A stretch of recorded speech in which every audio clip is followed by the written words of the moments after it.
People love cars. People love planes. But what happens when you get people who can't resist the tailpipe of a car, the cargo bay of a plane, or perhaps the caboose of a train? Well, you'd get this community that exists at the fringes of the greater furry community, the community of areomorphs. In this video, we're going to be looking into the areomorph community and answering a couple questions that I had while researching. Firstly, why is there barely any understanding of this community? What causes people to go head over heels for vehicles? And what happens when some people just can't resist a car's tailpipe? All of this and more will be answered in today's wonderful episode of Tyler Talks, where we're going to be looking at the men and women who goon to vehicles with boobs.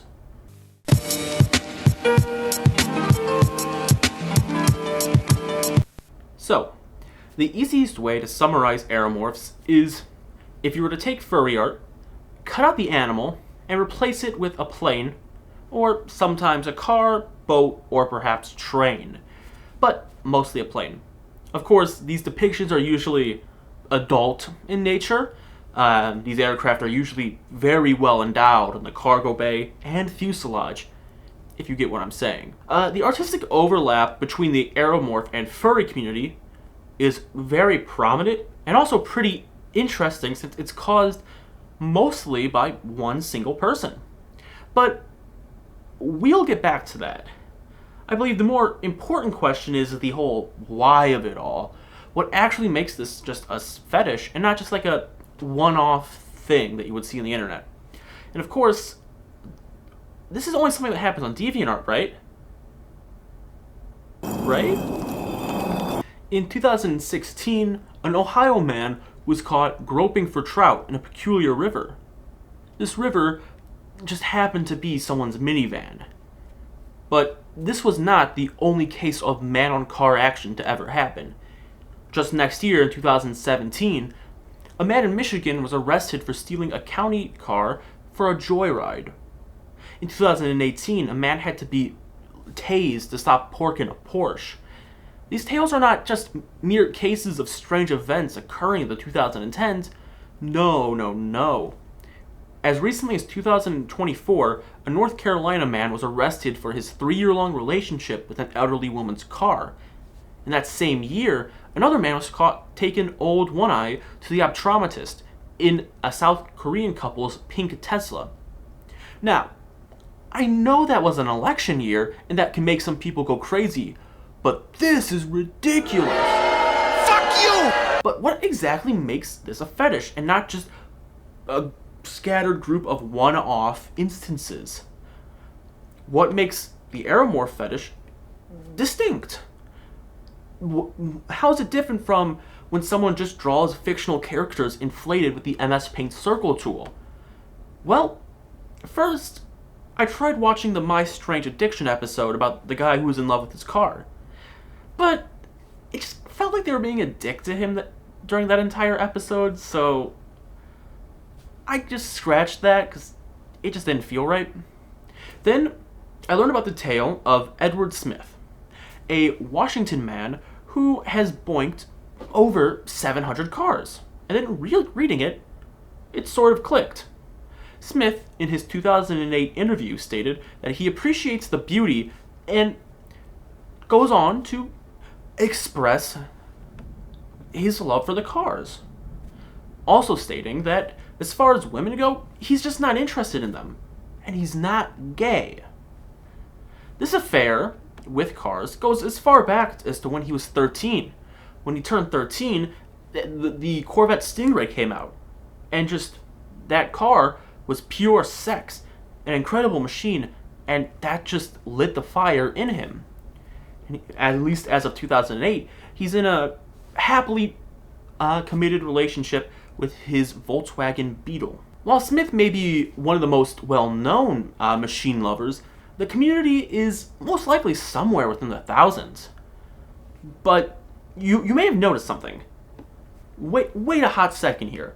With areomorphs, you're talking about plane lovers, but now you're talking about people who fuck cars. What's the deal here? What gives? Well, they're related by being vehicle lovers, but you're right. With areomorphs, the plane is the woman.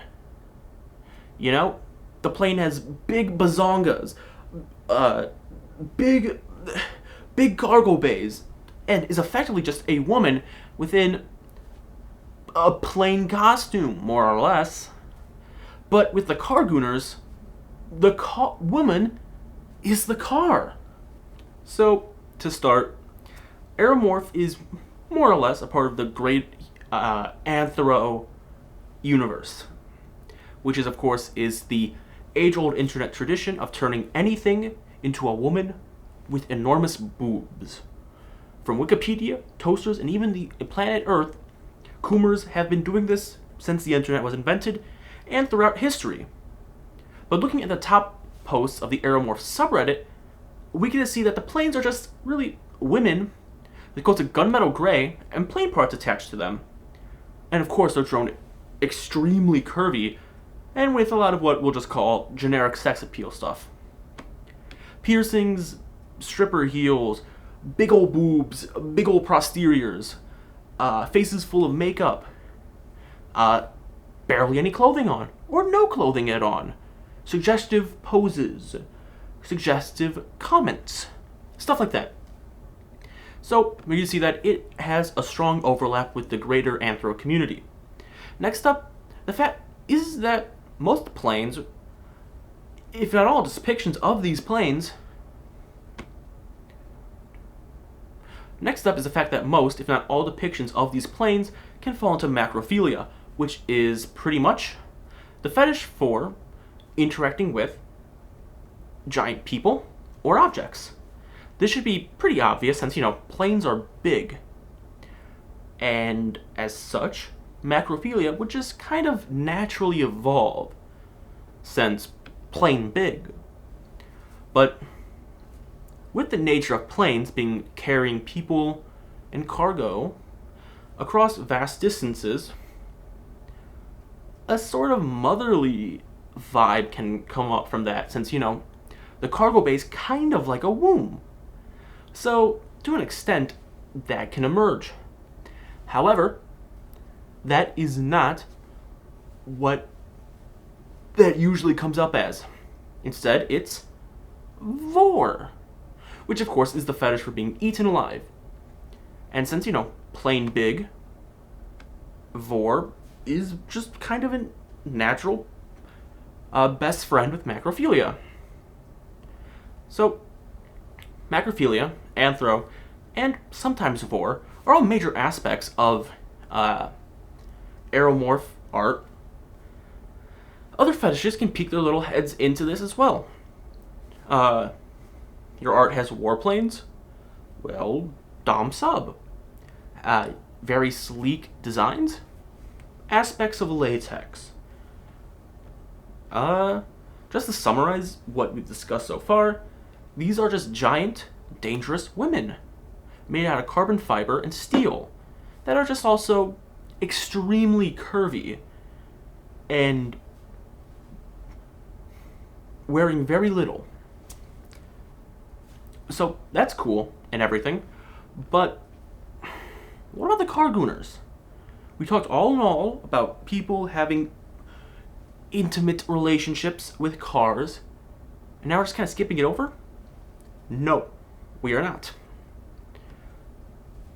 That is more or less just mechanophilia, which is just the sexual attraction to machines. These are basically just people who find the mechanics themselves to be attractive. Not the mechanics of the people, but the mechanics of machinery. Pistons thrusting, fumes from exhaust pipes, or just seeing spark plugs being put in and taken out of vehicles. The machine itself is barely, if ever, humanized. There's also, and I like to point this out, a major difference between a mechanophile and someone who just sticks his dick in a Henry Hoover. The person sticking his dick in the Henry Hoover is doing it for the satisfaction and feeling of the vacuum cleaner sucking it up. However, if a mechanophile was doing that, they would be doing it for the love of the machinery. That's why a lot of mechanophiles are attracted to cars, or motorcycles, or planes. It's the machinery itself which leads to the attraction, not whatever feeling you would get from fucking it. But there's another reason that kind of correlates to this, but it's definitely more of a standard deviation away from mechanophilia. It stands more for like cars and motorcycles than planes and stuff. It relates to how cars and motorcycles have been advertised throughout advertising history. With the massive amount of macho-ness put into those advertising, cars are symbols of status, power, sex appeal. All it really takes in some instances is just 13-year-old Billy watching that ad at the right moment, 2 wires get crossed, and he's a thing for cars now. But once again, I want to stress, that's a standard deviation away from mechanophilia. More or less, they're molded by it instead of being born into it. But there's one more thing that's been lingering in the background that we needed to discuss. Objectum sexuality, which is people who develop deep and emotional connections to inanimate objects. For instance, when we discussed Edward Smith, the man who has boinked over 700 cars, we can see in his interview that he likes the cars as a genuine sexuality and not just a fetish. He would state in his interview, there are moments way out in the middle of nowhere where he'd see a little car just parked out there, and he swears that it needs loving. Just as how someone would swear that their ball and chain wife or ball and chain husband or partner needs loving. We also see this in cases where, in 1986 you had that woman who married part of the Berlin Wall, or that person who married the Eiffel Tower. These are cases where people have genuine attraction to inanimate objects, not as a fetish. Which I need to emphasize. Objectum sexuality is a legitimate sexuality that some people have. And in some cases, it's towards cars. Wait. Weren't we originally talking about how this community overlaps with furries? Oh yeah, we were. Sorry, we got a little sidetracked. So let's just wrap back to that. What part of this really is furry? I mean, I haven't had an appointment with an optometrist in years, but I think my eyesight's pretty good. And I don't see any fur here. Well, actually, it's pretty simple.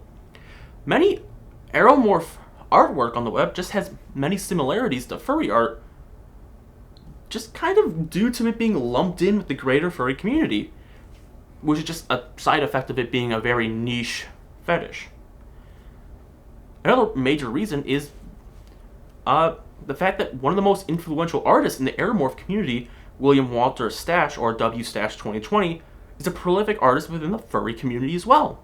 So, primarily due to his art, a lot of just areomorph and furry art kind of coalesce into a similar mold, more or less. And as such, we get furry art and areomorph art kind of just being similar. Of course, there are some artistic liberties made by areomorph community. Some people take their planes more in an animalistic direction, while others take them more in a mechanical direction. But for the most part, it's all vaguely furry. What have we really learned today? Well, for starters, we learned a lot about a very niche and small community. I mean, for starters, the majority of the information I got about the areomorph community was through a single Vice article, and most of the stuff about objectum sexuality and car lovers, I had to actually just scrounge around the internet for news articles about. It's a very small and niche community that, honestly, for areomorphs online, doesn't harm anyone. out of all the fetishes that exist, all of the strange kinks and all that, they're kind of chill like that. And honestly, I hope it stays that way. They stay content with their planes. However, of course, there's an issue with people who just cannot resist car tailpipes. And then we hear about that on the news. So, we've also learned sometimes you just gotta hide your cars away, because there are some people who are very fanatical about tailpipes. But without any further ado, I hope you all just have a good one. This was really the first video I made that's fully green screen, so I hope it turned out well for you guys. But I'll see you all next time. Have a good one.